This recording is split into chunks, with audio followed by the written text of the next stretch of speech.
जय श्रीमन्नारायण। अपने पति के प्रति अनुराग रखने वाली स्त्रियां अपना और अपने पति की ही रक्षा एवं संवर्धन नहीं करती, बल्कि विश्व मानव और मानवता की रक्षा भी करती हैं। जैसा कि हम लोगों ने जाना, साधु का स्वांग धारण कर सीता के द्वारा गृहस्थ जीवन के आदर्शों की रक्षा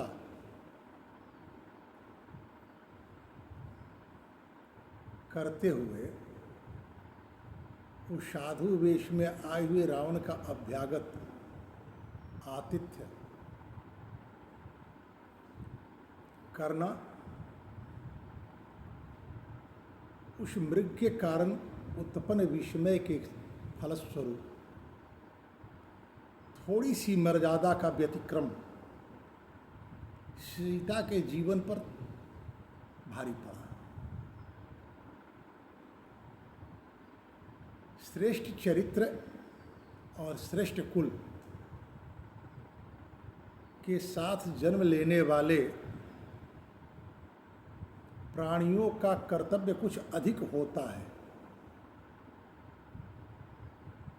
और सीता इसके विपरीत अपने ससुर के प्रति कुछ अवांछित शब्दों का प्रयोग की रावण को अवसर मिला और उसने सीता का हरण कर लिया। सीता हरण का एक पक्ष है। दूसरा पक्ष, जैसा कि हम सभी जानते हैं, महाराज दशरथ के पुत्रेष्ठी यज्ञ में भगवान ब्रह्मा से सारे देवताओं ने, सारे मनुष्यों ने निवेदन किया कि आपके वरदान के कारण रावण अबद्ध हो चुका है, उसके वध के लिए आप कोई मार्ग निकालें। ब्रह्मा जी ने कहा कि वरदान देते समय उसने एक और वरदान मांगते समय उसने यह वरदान मांगा था कि मुझे आप अमरत्व का वरदान दें। हमने विकल्प का चुनाव करने का आदेश दिया, उसने विकल्प चुना और कहा कि संसार में मैं किसी के हाथों न मारा जा सकूं, चाहे देवता हो, असुर हो, गंधर्व हो, नाग हो, किन्नर हो, मरना तो सबको है। ब्रह्मा जी ने कहा, भाई तुम मरना कैसे चाहते हो? तो रावण ने कहा कि मनुष्य और बंदर दो जाति यदि चाहे तो मेरा वध कर सकते हैं। ऐसा इसलिए कहा कि वह समझता था कि मनुष्य और बंदर बड़े ही तुच्छ प्राणी होते हैं। भगवान श्री नारायण की आराधना करी स्वयंभू मनु ने, वैवस्वत मनु ने, स्वयंभू मनु ने, और उन्होंने उन्हें पुत्र के रूप में प्राप्त करने का वरदान प्राप्त किया। भगवान नर रूप में आ रहे हैं। सारे देवताओं से ब्रह्मा जी ने कहा कि आप लोग भगवान की सेवा, भगवान को सहयोग करने के लिए भिन्न भिन्न योनियों में आप भी अवतार धारण कर लें।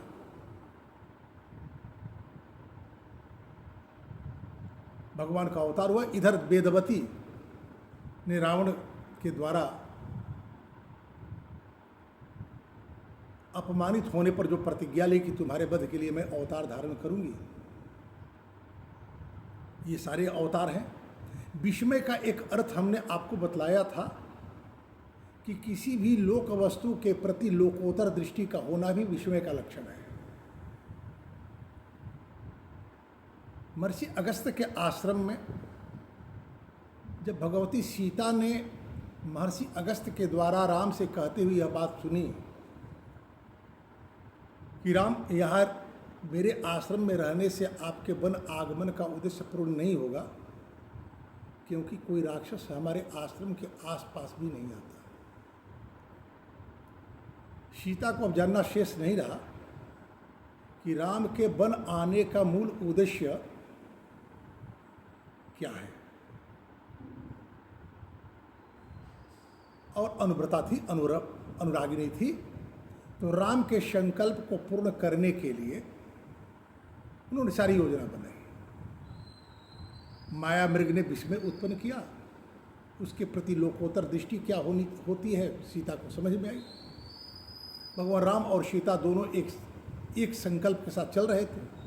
लक्ष्मण के लाख मना करने के बाद भी राम उस माया मृग के पीछे गए। रावण अपनी योजना में सफल होता हुआ दिखा,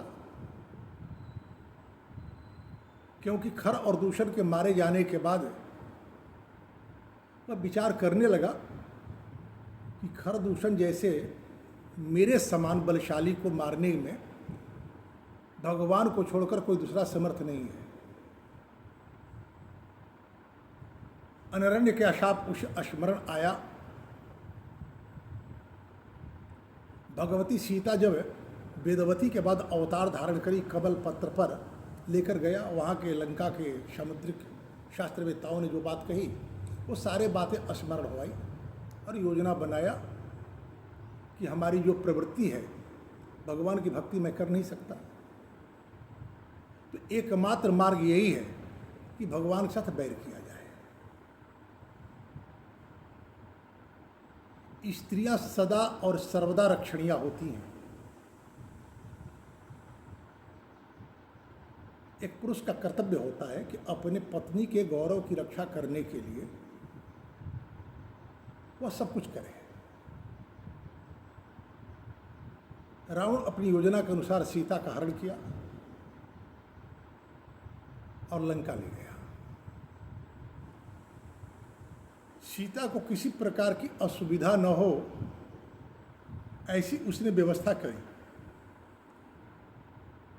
लेकिन सीता लंका में जाने के बाद भोजन करना ही छोड़ दी।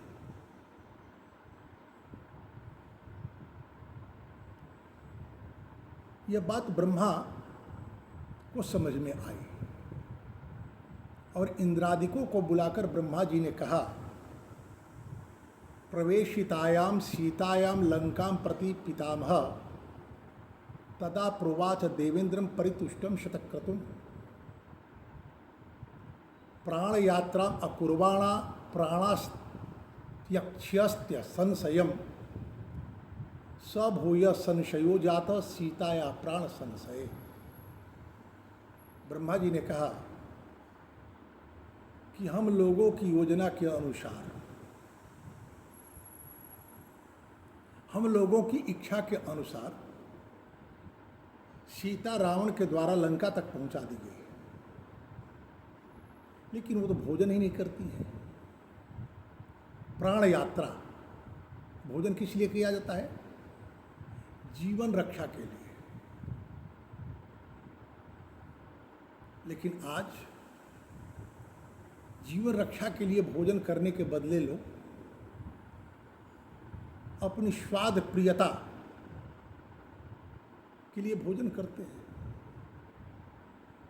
भोजन करते समय प्राण का ध्यान रखना चाहिए। प्राण कहते किसे हैं? हमारे वैष्णवाचार्य कहते हैं कि भगवान विष्णु वैष्णवों के प्राण होते हैं और वैष्णव भगवान विष्णु के प्राण होते हैं। प्राण का अर्थ केवल और केवल जीना नहीं, सार्थक जीवन जीने को ही प्राणवान कहा जाता है। तो कहते हैं प्राण यात्रा अकुर्वाणा, सीता अपने प्राण यात्रा के लिए जो पाथी है भोजन वो लेना छोड़ दी है। प्राणास्त्यक्ष्यति असंशयम, ऐसी स्थिति में उनका प्राण निकल जाएगा उनके शरीर से। हमारे भोजपुरी में कहावत है, भजन न हो ही भूखे, भजन न हो ही भुआलू। भजन के लिए भोजन की आवश्यकता है। कैसा भोजन? जिस भोजन से भजन में सहयोग मिले। तामसी भोजन आप करेंगे तो उससे भजन में सहयोग नहीं मिलेगा। यही कारण है कि हमारे स्मृतिकारों ने, महर्षि पराशर ने विशेष रूप से कहा, आज समाज में जो वर्गवाद है, क्षुद्र स्वार्थ के कारण वर्ग भेद उत्पन्न करने का जो दुष्प्रयास हो रहा है, और ज्ञान के अभाव में किस वर्ण के साथ कैसा व्यवहार होना चाहिए ये लोग जानना भूल गए हैं।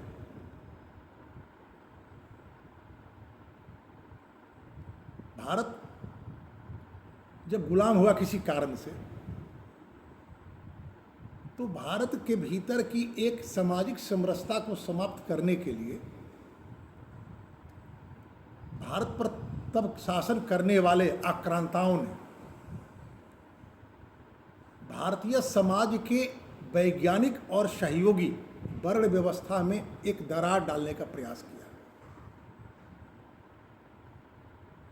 और श्रेष्ठ और कनिष्ठ की व्याख्या उसने करी। सत्य बात यह है कि पुरुषार्थ वर्ण चतुष्टय में कोई ना तो श्रेष्ठ है और ना ही कोई कनिष्ठ है। सब अपने अपने हिस्से का दायित्व निभाते हैं और समाज को सुंदर बनाते हैं। अन्यथा यह बात नहीं कही जाती कि ज्ञानी ब्राह्मण और अनुभवी शूद्र समान सम्मान का अधिकारी होता है। खान पान को लेकर, आचार को लेकर बहुत स्पष्ट व्याख्या की गई है। शूद्र त्याज्य नहीं है महाराज। आया है कि किस शूद्र के यहाँ भोजन करना चाहिए, किस शूद्र के यहाँ भोजन नहीं करना चाहिए। तो जो शूद्र हमारा मित्र है, हमारे प्रति समर्पित है, निष्ठावान है, उसके यहाँ भोजन करने की व्यवस्था हमारे शास्त्रों ने दी है। तो उसी शूद्र को त्याग करने की बात कही गई है, उसी के साथ संबंध तोड़ने की बात कही गई है जो मांसाहार, मदिरा पान आदि दुष्कर्म करता हो या इसका व्यापार करता हो। विचार करें, जब कोई शूद्र मांसाहार, मदिरा पान आदि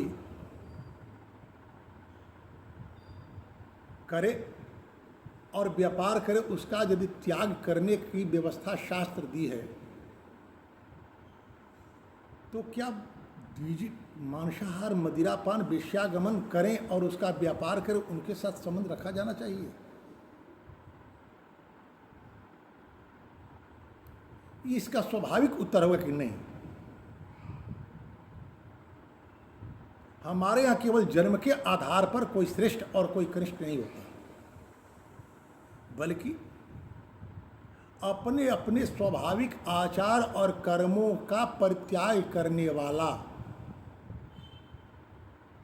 ही त्यागी होता है, जो अपने स्वाभाविक कर्म में संलिप्त है, संलग्न है और शास्त्रविद आचार का पालन करते हैं। वो चाहे किसी वर्ण के हों, ये आदर के पात्र हैं।